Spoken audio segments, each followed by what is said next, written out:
Good evening, everybody. Good evening. How are you? Thank God. Oh. All right.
Okay.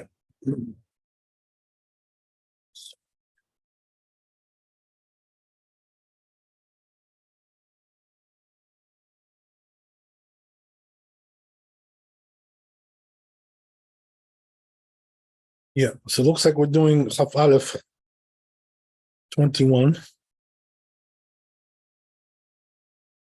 Yes, okay, so let's see what it says here.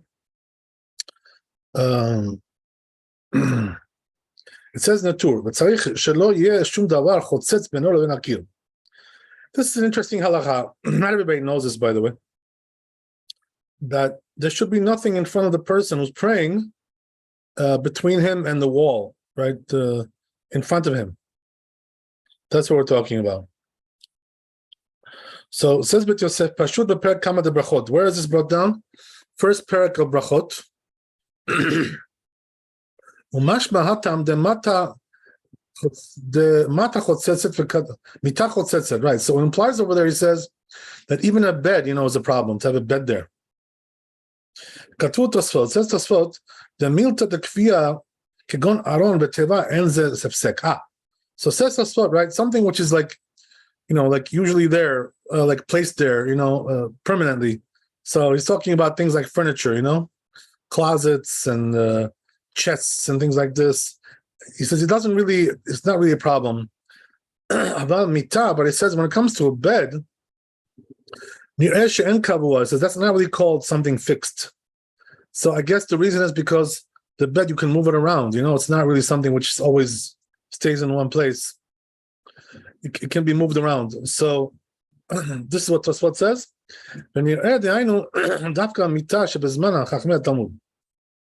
So says Bet Yosef, it seems like they're talking about the bed which was in the times of the Talmud. Sheir yeshiva. So what does that mean? It was like a couch, for reclining. But it says our beds, hasuya l'shchiba, which is made for sleeping. That's really called like something permanent. Interesting. Katav Rabbeinu David Abu Rahim. So says this rabbi. Says B'Shem Chidushe de Bet Shmuel. No, Chidushe de Bet Shamayim. Davka davar shehu chotzetz kegon hefsek mita. So he says that's something which like interposes, like a bed, as we said, like a couch. Shehu makom chashuv. Which is something like significant. It has the width of 4 tfachim, the govha asara, and also 10 tfachim, the height. About davar muad, but it says something small though, and only krayavsek. It's not really called interposition. She'im ken heach mitpalnim bebet hakneset. So it says if so. How do we pray in the synagogue, right? In the synagogue, you always have something in front of you there, some kind of a stool or a bench or something. So it says in Aruch Chaim, B'Shem Ra'avad, name of the Ra'avad. Katav od Rabbeinu David Abu Rahim. This rabbi says furthermore, Shenishal HaRambam, says the Rambam was asked, Ma'u hadavar shenikra chotzetz. They asked him in a tshuva, right, in a response, what in this particular case is something which interposes beno leben akir, between him and the wall? Belama man'uhu And why did they prevent him? Why does it prevent him?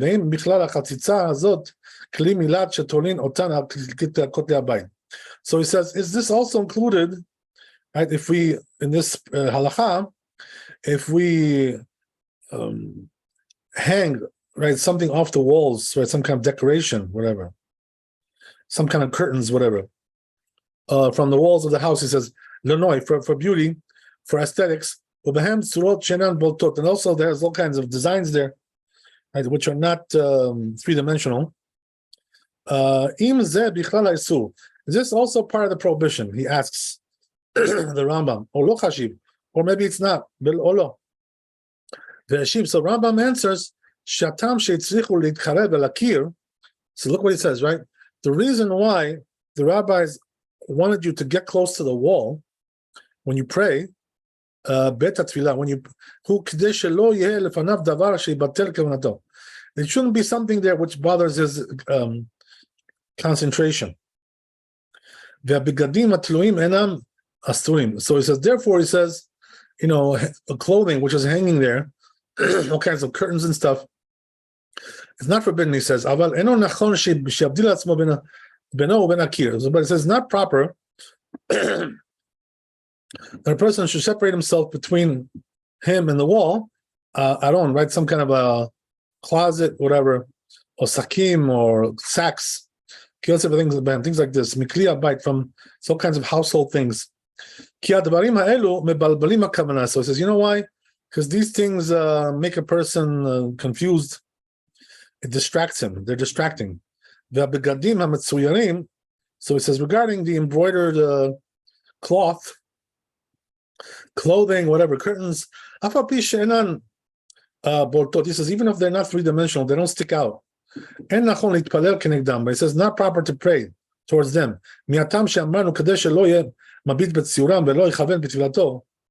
Right, so he says, we don't want people staring at those designs, and those curtains.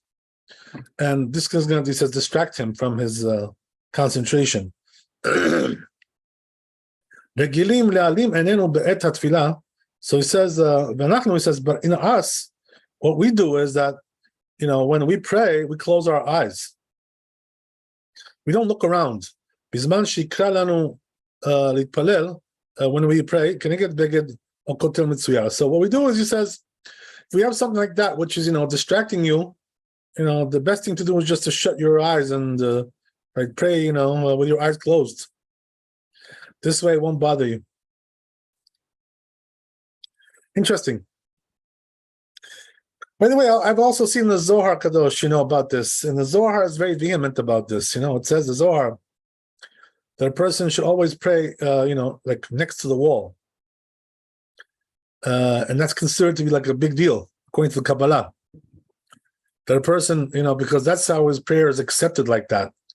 That he's next to the wall, not too far away. And also, there aren't things which are interposing there between him and the wall, as we said, right? But not everything is a problem, as we said, but whatever. Anyway, he goes on to say, the Bet Yosef, he brings it to Rabbeinu. What about animals? So he says animals are a problem, huh? So what does that mean? You shouldn't have any animals in front of you when you're praying, right? Don't bring your doggy to the shul, right? Leave your doggy home. Hopefully you don't have one in the house either, but if you do, leave him home. Don't bring him to the shul, right? It's not respectful anyway, right? But anyway, the point is, right, that we don't want animals over there in front of you, because obviously, according to what we said, right, it's going to distract you.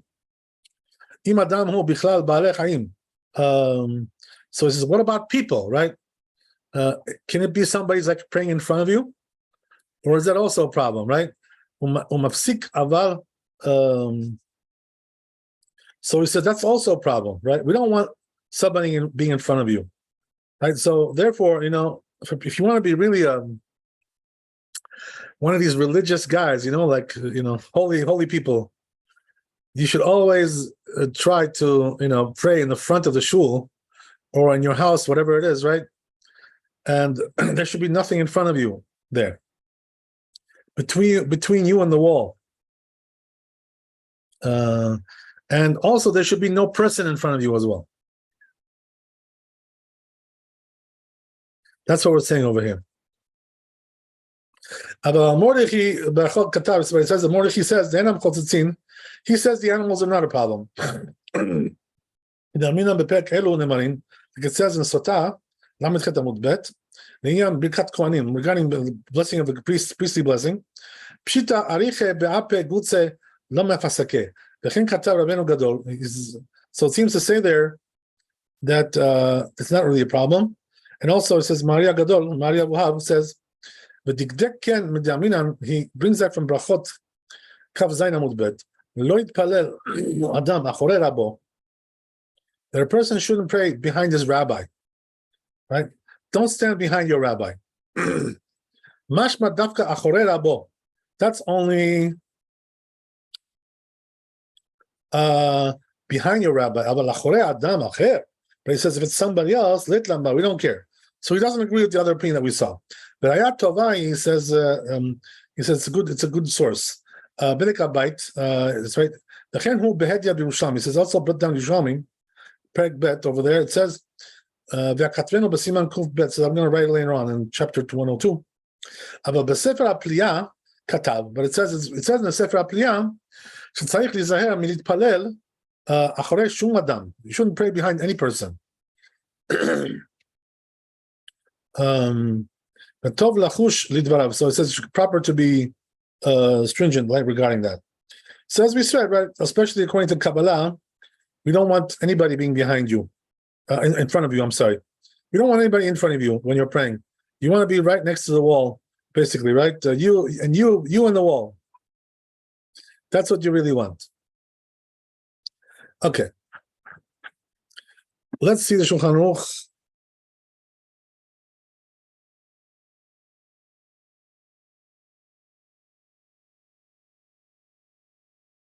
So says Shulchan Aruch, צריך שלא יהיה דבר חוצץ בינו לבין הקיר. Has to be that nothing is between him and the wall. ודבר קבוע כגון ארון ותיבה אינם חוצצים.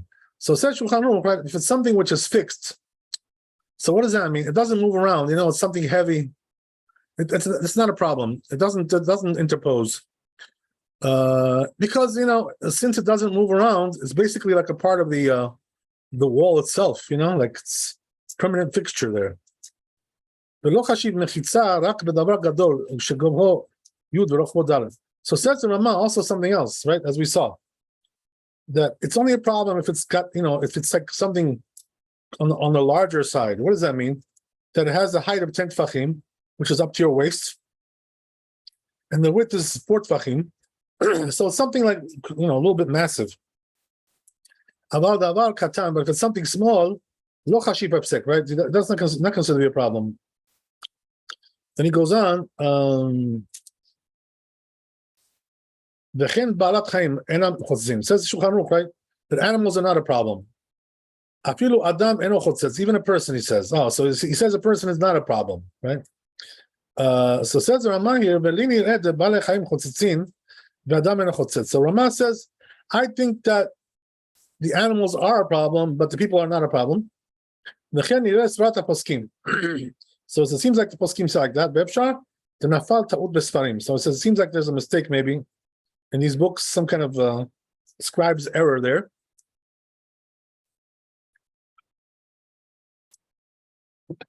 So according to Maran, right, let's just get this straight. According to the Shulchan Aruch, permanent fixtures are not a problem. Things which don't move around a lot, right? That's not really a problem. So when is it a problem? If it's something which is, moves around. Also, the Rama adds, right, that only something which is quite large is a problem, right? 10 tfachim height, 4 tfachim width, something fairly massive on the massive side, right? Okay, so then, right, Maran says he paskins that regarding living things are not a problem, right? So animals are not a problem, and people are not a problem. And then the Rama says, right, that animals are a problem, people are not a problem. But anyway, right, I must tell you that according to Kabbalah, according to Zohar, you should try to be right next to the wall. Don't have anything in front of you. What I mean to say is, no people, no animals, right? At least that much. You shouldn't have people like things like that in front of you. So a person who wants to be really, stringent about this, what does he do? He goes right next to the wall, and prays over there. That's the best thing. But, if a person is a little bit lenient about that, as we said, right? There's room to be lenient, in the cases that we mentioned. Because the truth is, there are many people who pray in the back of the shul. They don't really come to the front so much. So because of that, there's a lot of things in front of them. There's people, there's benches, all kinds of things. So the truth is, those benches, like we have in some shuls, are very heavy, so they're never moved. So that's one thing, right? They don't move those benches. But if they're like more lighter ones that can be moved around, like you find in the Ashkenazi shuls, light stuff. So then you can, you should be a little bit more careful about that regarding things like that. So, try to work it out. A person who really wants to, do this the best way, just go to the front, and stand right next to the wall. Don't be shy. Okay. All right. So let's go to the next one, Shulchan Aruch.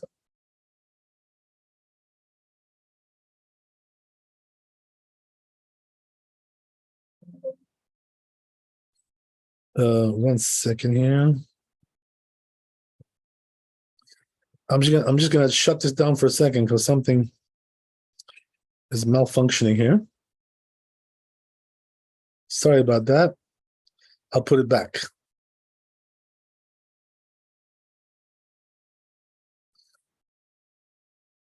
Okay, just give me a second here.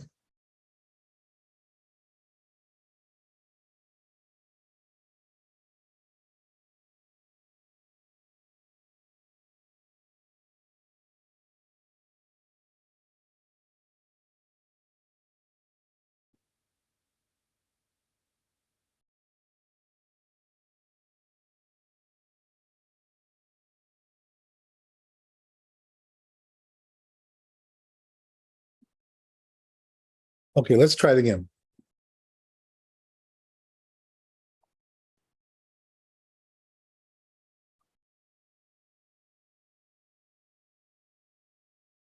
Yeah, so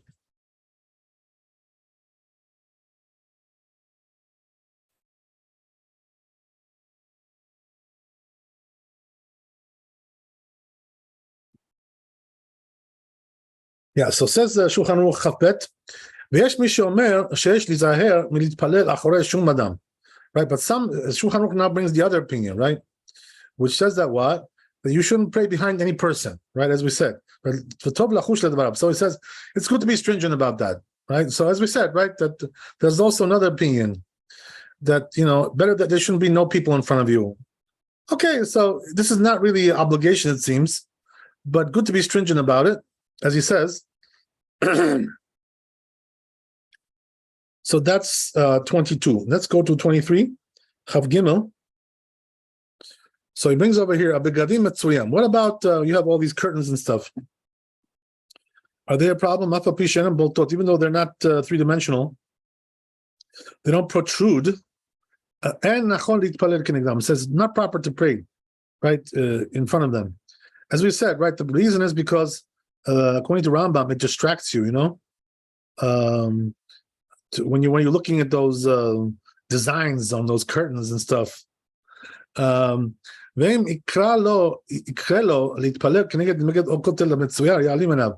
it says if it happens, that he happens to be in a place like that where there's some kind of a curtain there like that, which is design embroidery, what he should do is close his eyes. This way it won't bother him. So says the Ramah here.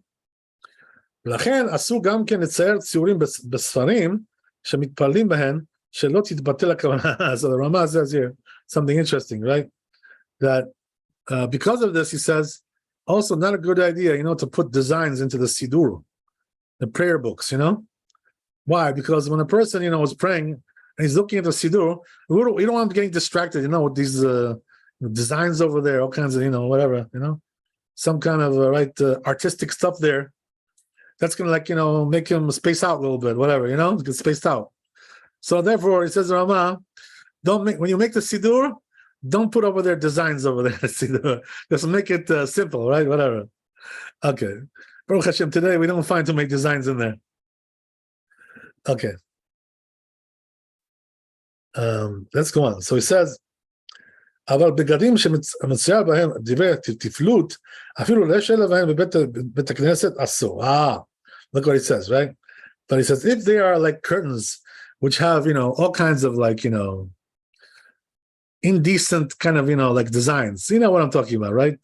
It's erotic stuff, things like this, he says, you shouldn't have them in the shul at all, Don't bring those things inside the shul.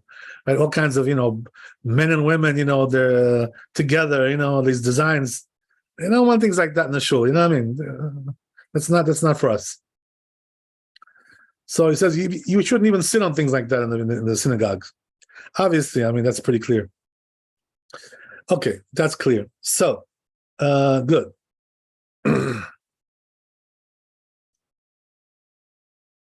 So I guess we'll go back to the Bet Yosef and the tour to 24.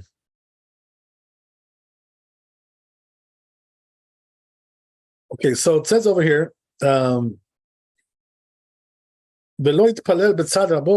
right? Don't pray to the side of your rabbi or behind your rabbi. This is what it says in the Torah. So the question is, right, what's the reason for that? So it says Bet Yosef, Perek Tilot Shachar. It's brought down there in Brachot, Kav Zayin Amud Bet.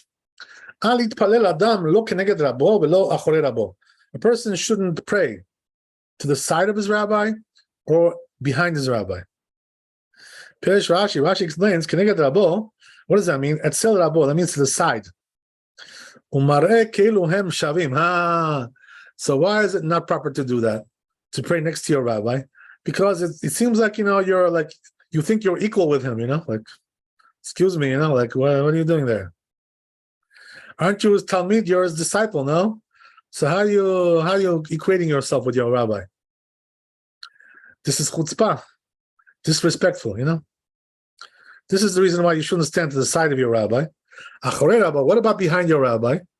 Nami yuharahu. So he says, this is also arrogant, Like, why are you coming so close to him? Like, what makes you think, you should be so close to your rabbi like that? Right behind him, like whatever, That's one thing.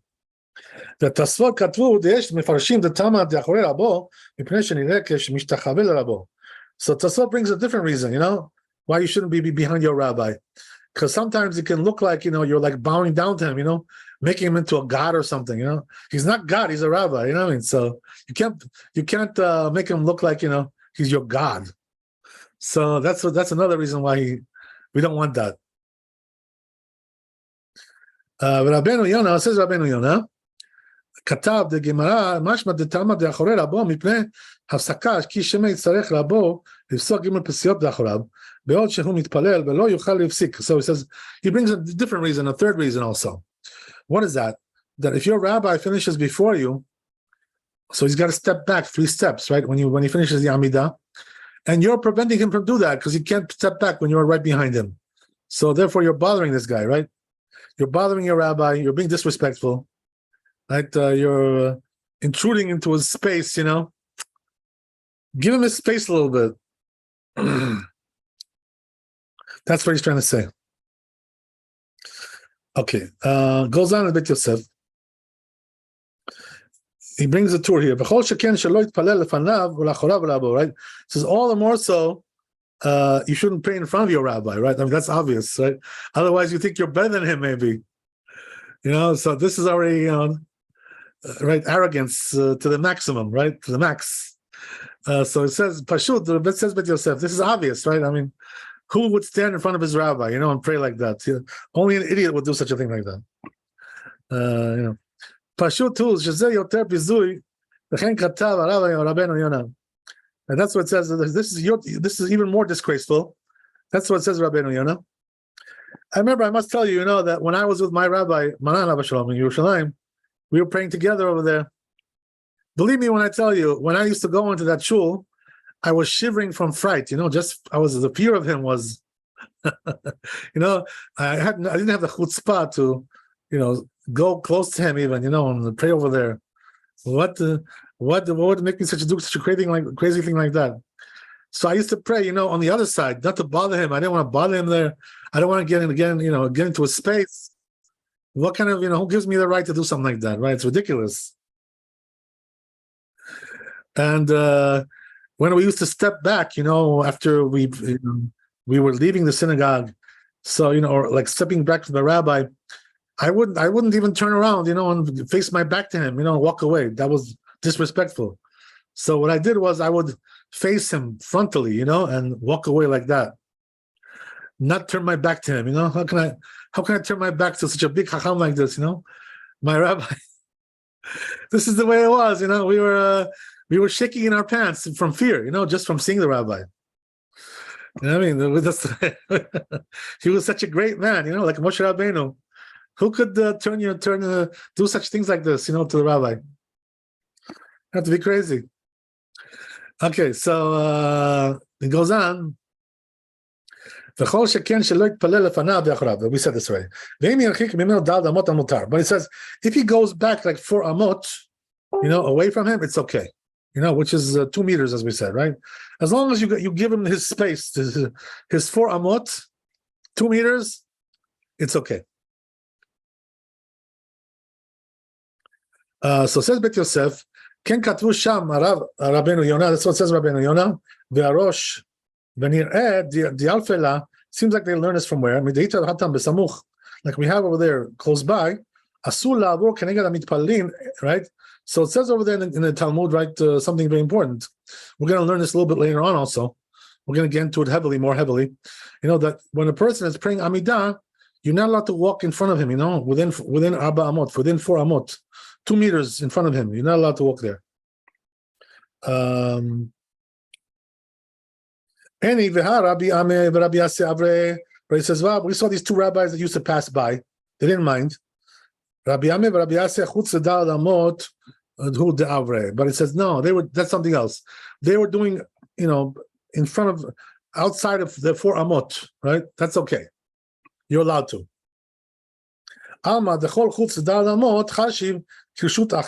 So it says, you see from there, the person who's in a different, outside of his 4 amot, it's considered to be like a different domain there.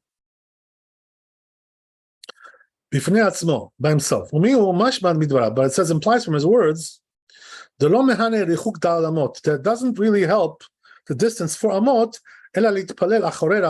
only regarding, praying behind your rabbi, or next to him. But if you turn your back to your rabbi, and pray like that, right low, then it doesn't help you, right? Even to be 4 amot away, right? But you turn your back to your rabbi and you pray like that, that's very disrespectful, as we said, right? You don't turn your back to your rabbi. That's disrespectful. The Amina and Sham, the Gemara, it says, we say over there in Gemara, the Rabbi Yirmiyah, right? It says there that this rabbi would pray behind this Rav, who was his rabbi. But we qualified and said, and didn't we just say, right, that you shouldn't pray in the back of your rabbi? Shani Rabbi Yirmiyah, the Talmid Chaver Hava. So he says, you know what? Rabbi Yirmiyah was different. Why? So he says, because he was disciple of this rabbi, but he was also his friend. What does that mean? That he was like on the same level, more or less, in terms of his wisdom. He got to a high level of wisdom, and he became like equal to his rabbi. So because of that, he was allowed to pray, closer to his rabbi than other people. So it also depends on, your level, right? You have to know what your level is. If you have the goods, to be with this rabbi, and you have the same wisdom as he does, okay, that's something else. We're not talking about that.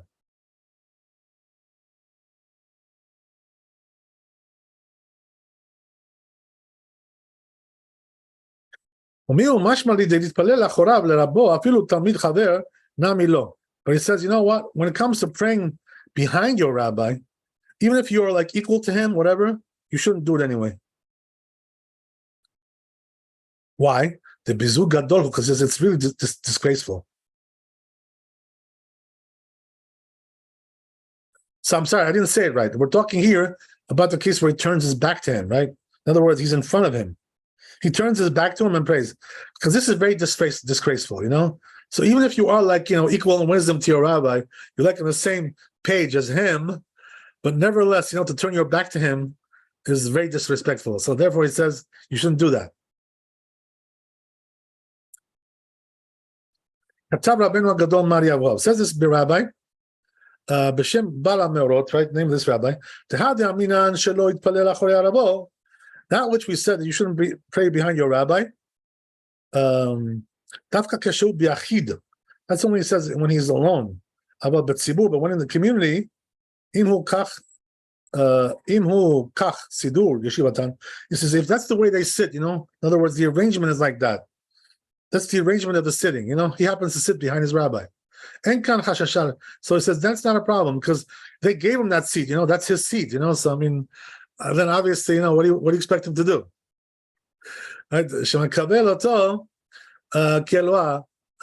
then we're not concerned that he's praying to him like as a god or something, whatever. As we said, so that's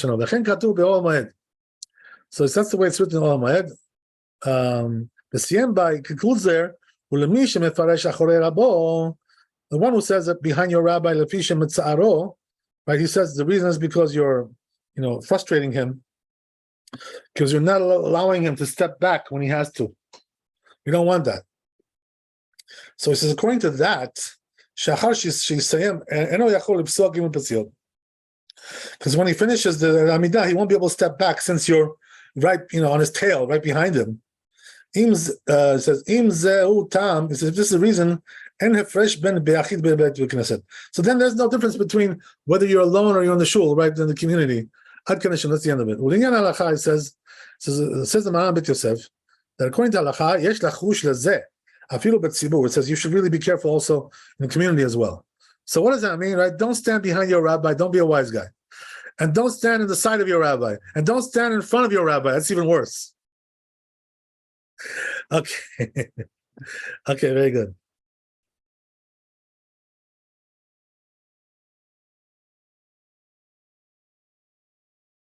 I think I remember one time I posted, from the Talmud. It says over there in the Talmud that a person who's studying with his rabbi together, they're studying together. He says over there, his lips should be quaking from trepidation, from fear, He should have fear of his rabbi. That's the thing, even when they're studying together. How much a person has to be careful about these things, And the truth is, for us, it was natural because the rabbi was so great, like we felt his greatness, So we were scared, to do things like that. It was like a fear, God, it's like when you go into the room that the rabbi was there, it was like you're in a different space, different domain altogether. It was like the space of God there, like the Shekhinah. It was not a place that you want to mess around over there. So it was, So we were very scared of doing things like that. We were very frightened of that. Okay, so let's see the Shulchan Aruch here.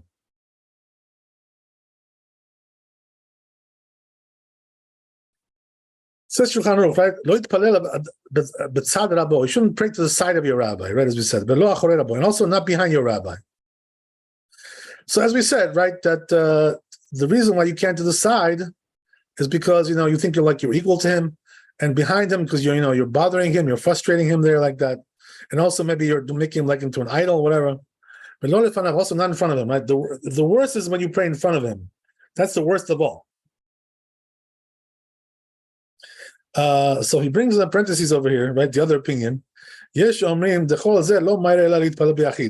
Some say this only when you're praying individually. When it comes to the community, right? If that's the way they sit, that we're not concerned. If he prays in front of him or behind him. Okay, so right, that's the other opinion, but it seems like Maran Bet Yosef doesn't go according to this. So the truth is, right, that Maran says you shouldn't pray in front of him, in back of him, or inside of him. right? And the worst is the front. Okay, that's the worst of the worst. Because you're turning your back to him also, oh my God. Not a good idea. Okay, so it goes on.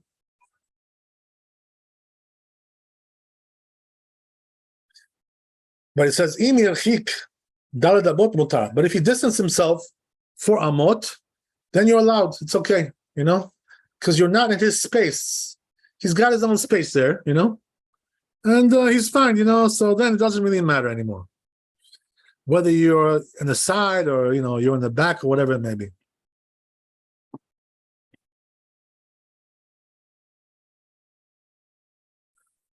Okay, very good. So that's Shulchan Aruch. I think there's one more here.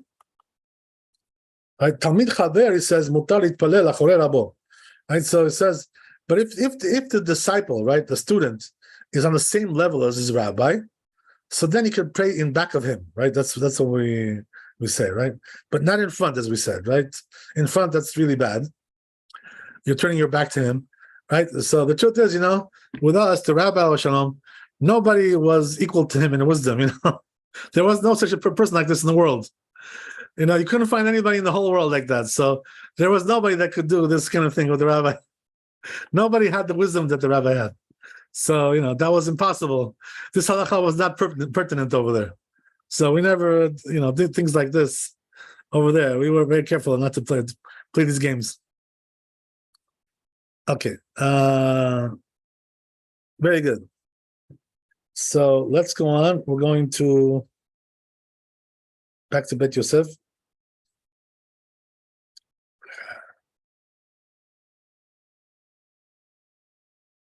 Let's see here. Where are we? Yeah, so we're doing 26 Chavav. So it says over here, brings the tour. Says the tour. So it says the place has to be clean from excrement, right? And right, urine, right? We talked about this before already at length. When it comes to Kriyat Shema. So it says same halakha that we have in Kriyat Shema that we already learned before. If you guys remember, same thing applies also to the prayers as well. Amidah, same idea, no difference. This is what it says Rambam Perek Dal Minchot Tefillah over there. So it says Rambam, there's a general rule is. What's the general rule? Whatever place you can't do Kriyat Shema, and mitpalin bo, we can't pray there either, right? So same rule applies there. So it's just like when it comes to Kriyat Shema, we have to distance ourselves from excrement, right? From urine, from reacha, from bad smells, and also from the dead body. Also looking at indecent, exposure. The Kriyat Shema for Kriyat Shema, kach marchikim b'tefillah. Same thing for prayers as well. That's what it says there in the Rambam. So he says there are some dinim that were said in the Gemara regarding prayers. Kitadam Rabbeinu b'dinei Kriyat Shema. So the Rabbeinu wrote them in Kriyat Shema. We already went through them already. In order that all these halachot should be found in one place. So we already passed that, right? If you guys want to go back and review it, be my guest, right? It's all on the YouTube there. On Facebook, you'll find everything there. Whatever you want to review about these things. Oh, so he says, what about if he was standing in prayers and all of a sudden, right, he started to urinate, right? Some, urination. I'm sorry, not him, but Tinok Bebet Knesset. The baby, right, had some urination there. Right? So there was a baby there, the shul, and he, started to get wet himself. Right? So he says, you know what he should do? He should leave the shul and pray outside, because he can't pray there when the wetness is coming out from him, right? If he's covered with a diaper, it's okay, because the diaper covers it. The diaper absorbs it, but we're talking about that there's no diaper, So if there's no diaper, it's coming out straight from him. So there's urine there. It's a problem.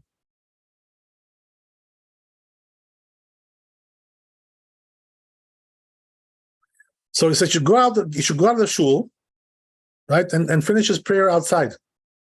And he shouldn't make any interruption. It says he should be silent until they bring some water to dilute the urine.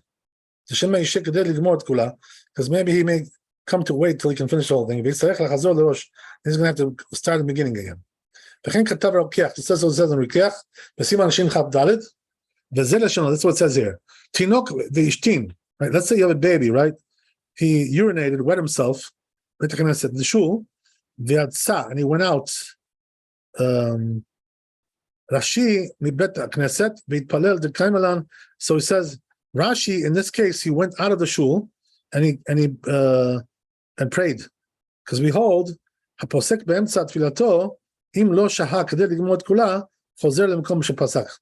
So he says the rule is that if you're stopping to pray for some reason, some kind of unfortunate incident like this, as long as you didn't wait long enough to finish the whole thing, you could just continue from where you left off.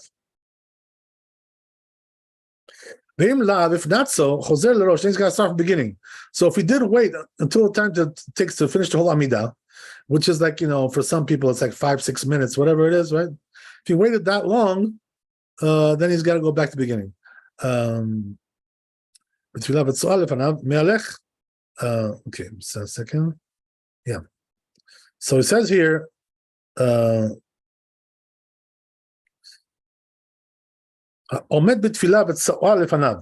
say he's praying, right? And he sees excrement in front of him. So he says you should like turn around from it, until it's like back of you, and then dal amot, you can distance yourself 4 amot. Then you can keep praying. So as if it's not possible to do that, then go to the side, right? That's also good. As long as it's in your back and you're on your side, and you're 4 amot away, you're good.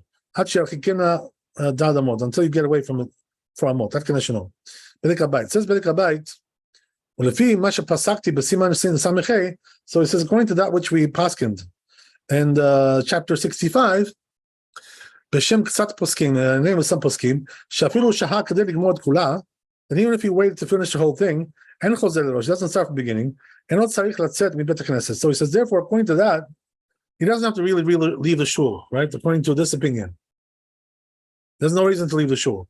Why is that? Because even if he waits for a long time, he won't have to go back to the beginning. Okay, that's what it says in the Bedek Habayit.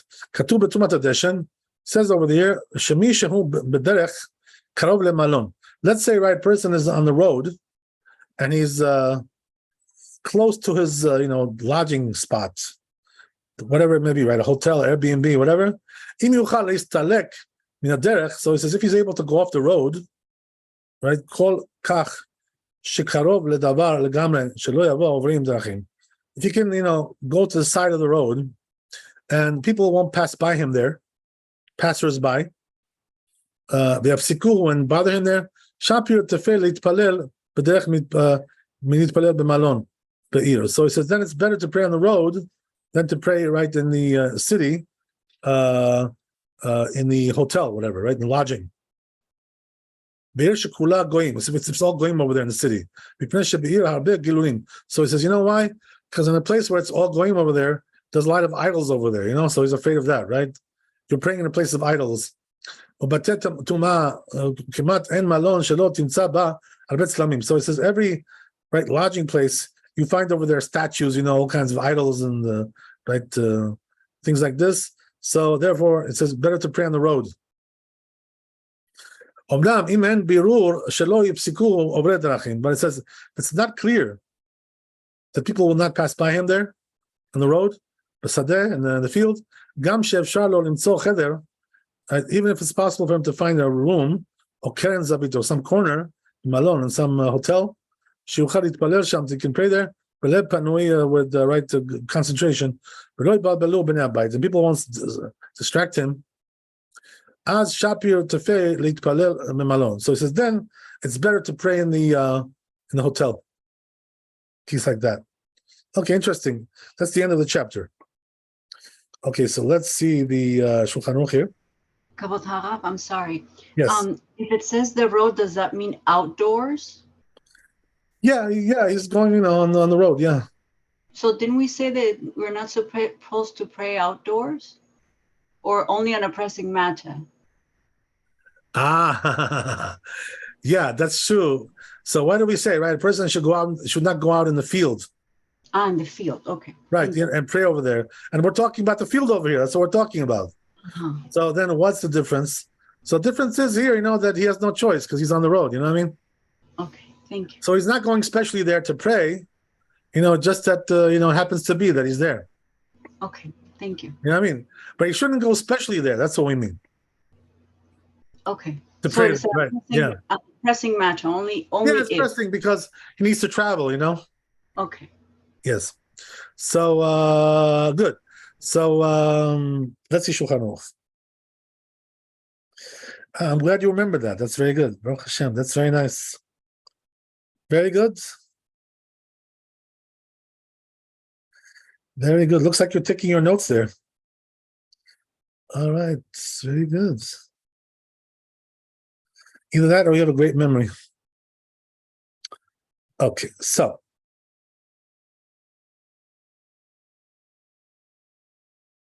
says the Shulchan Aruch. Kol makom she'en korim bo Kriyat Shema. It says every place where we don't read the Kriyat Shema and mitpalim bo, we can't pray there either. It's the same halacha. Shem shemarchikim mitzvah minaglayim v'recha. Just like it says when it comes to Kriyat Shema, we distance it from excrement and urine, right, and bad smell. I mean, and from the dead body, or looking at the indecent things. The Kriyat Shema for Kriyat Shema, kach marchikim tefillah. Same thing with the Abidah as well. So they're both equal when it comes to that, right? It's very, very simple. Okay, what do we got here? Right. So he says in Shulchan Aruch here, Chav Zayin, Haya omed b'tfilah. If a person was standing in prayers, ve'ishtin tinok bebet knesset, right? And all of a sudden, a baby urinates there, right? Something like that, right? As we said, right, we're talking about he doesn't have a diaper, so because of that, it's coming outside. It's dripping down, and this is the problem. But if the diaper is absorbing it, and it's closed, then we don't really care so much. So today, usually, the kids have diapers on, whatever. Hopefully, right? They're whatever, But anyway, right? It says that what should you do in a case like that? We should be silent, right? So not like what we said in the Beit Yosef, one opinion that said you should leave the shul, right? So we don't require you to leave the shul. So what do? Let them wait until they, bring something, some water to clean up, to dilute the urine, right? Or they should bring some things, to absorb the urine, whatever it is, right?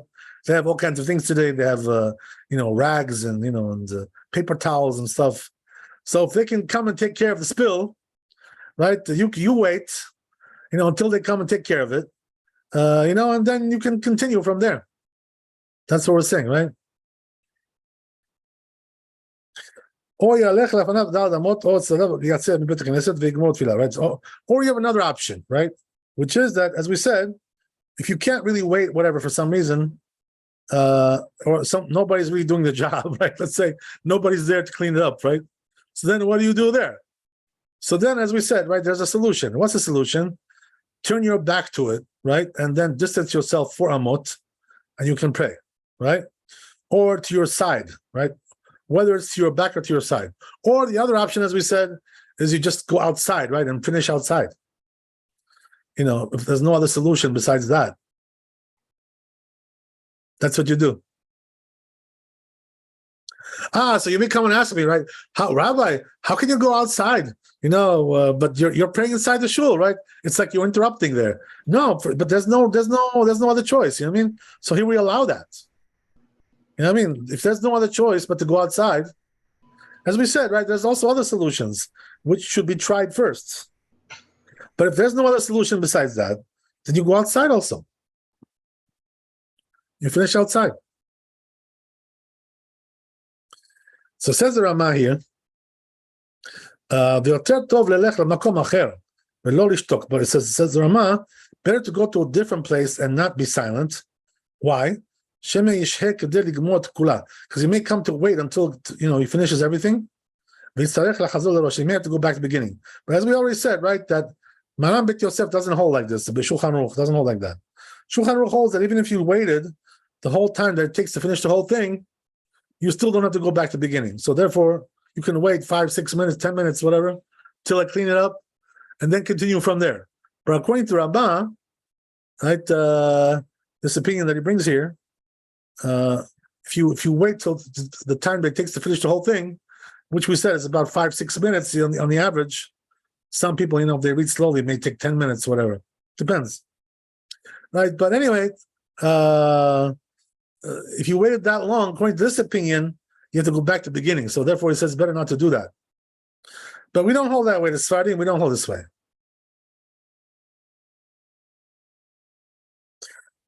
Okay, very good. So that's the Shulchan Aruch here. What else we got? Okay, we're done with this chapter. So we can go to the next chapter, try a little bit there. We have about 10 minutes left. Let's see what we can get done. Tzadik Aleph, 91. We're going to 91. This chapter was very big. 27 halachot here.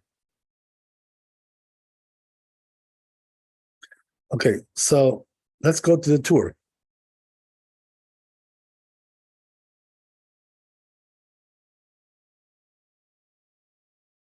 So it says over here, Beged Ketzat Garsinan, Begadav Ketzat Garsinan, Pek Kama de Shabbat, Daba Baravuna, 1 second, yeah, Rame Puzmake Umatzle, right? Perush Haya Mitkashet Bebet Shokayim Beshat Tfilah. Right. So it says over here, right, brings this Gemara on Shabbat, Yud Aleph Amud Aleph, that this rabbi, when he would pray, he would make sure to put some socks on, right? Whatever. Amar Rav Asher Chazina Rav Kahana Kiika Ritcha Be'alma Pachar Yade Umatzle Kiavda Kamimare. וכי לקר איתך מציין נפשי ומצא פירוש כשהיה עת זעם היה חובק ידיו דרך צער ומתפלל כשהיה עת שלום היה מתקשט בבגדים נעים מתפלל ואפילו אין ליבו רואה את הערווה. Right, so כגון שחוצץ בטליתו ומתנות. So he brings you an interesting Gemara here. What is the Gemara saying? Gemara is saying like this, right, that as a general rule, a person should be clothed in a respectable way when he prays. We talked about this a little bit before, right? Respectable clothing, right? So, whatever is considered to be respectable by you, right? That's something what you should wear, right? So we don't want you coming in your tank top and shorts, and praying like that, right? That's not exactly the most respectable way. And that's what we mean. So the truth is, that if you had to pray like that, sometimes you can get away with it, depending on what you're doing there, let's say, for instance, a guy's wearing a T-shirt, right?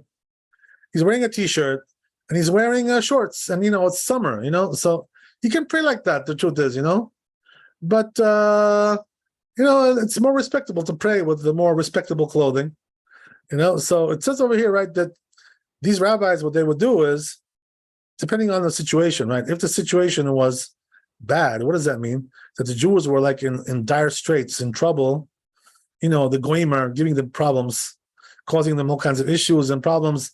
So then they would pray like, in a very humble way, right? Not very respectable clothing. But if it was a good time, if it was a time of a good decrees, so then they would pray like with fancy clothing in order to show, that they're doing well, and, they can thank Hashem for all these things. Let's see, let's go on a little bit. So it says, Asur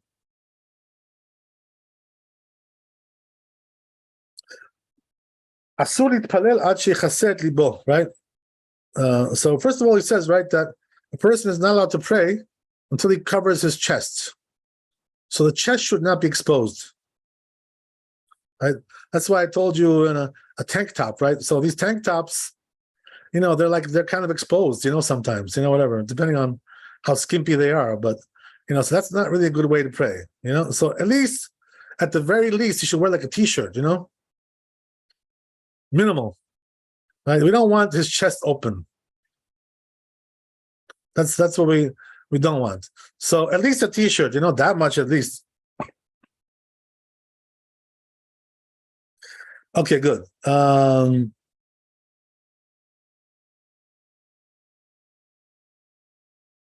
נתניה הייתה טלית של בגד או של אור, חגורה לו על מותניו, קורא קריאת שמע ומתפילה עד שיכסה את ליבו, right? So here it says in this Braita that when it comes to Kriyat Shema, as we said, right, we're not so stringent about this. You can read Kriyat Shema with your tank top and your shorts. Yes, you can. Right, but when it comes to tefillah, we want your chest to be covered. Right, at least that much.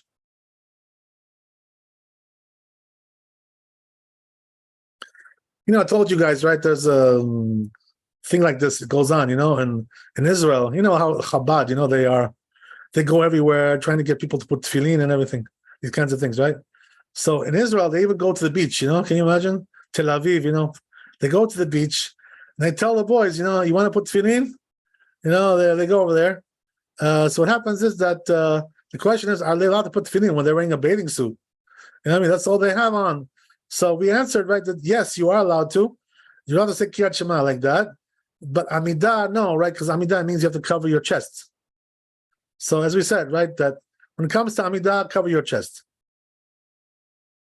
Okay.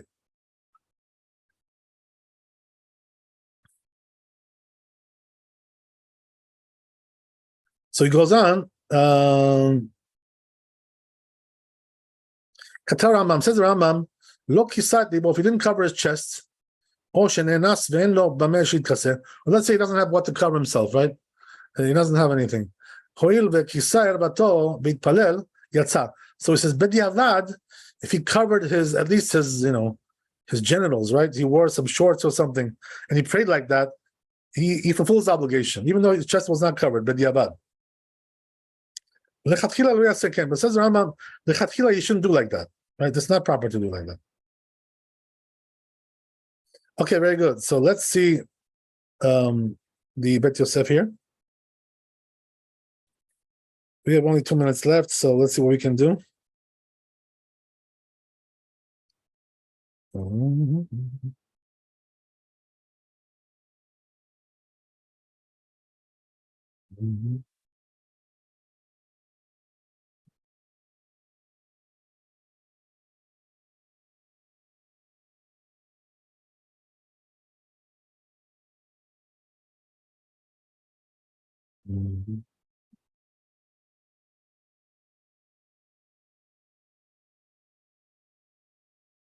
So says Bet Yosef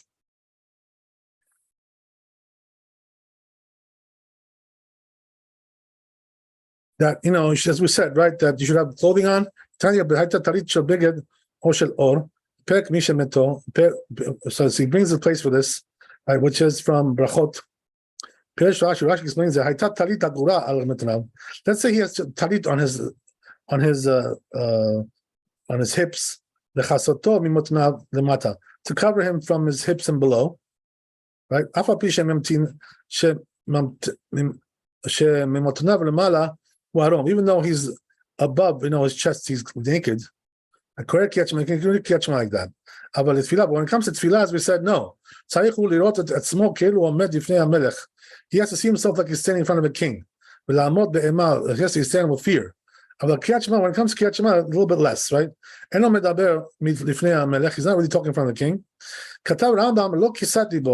Rambam says if he didn't cover his heart, right? He fulfills obligation. Where is that?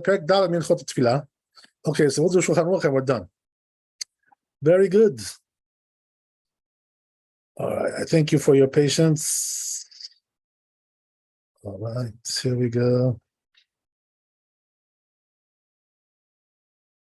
So,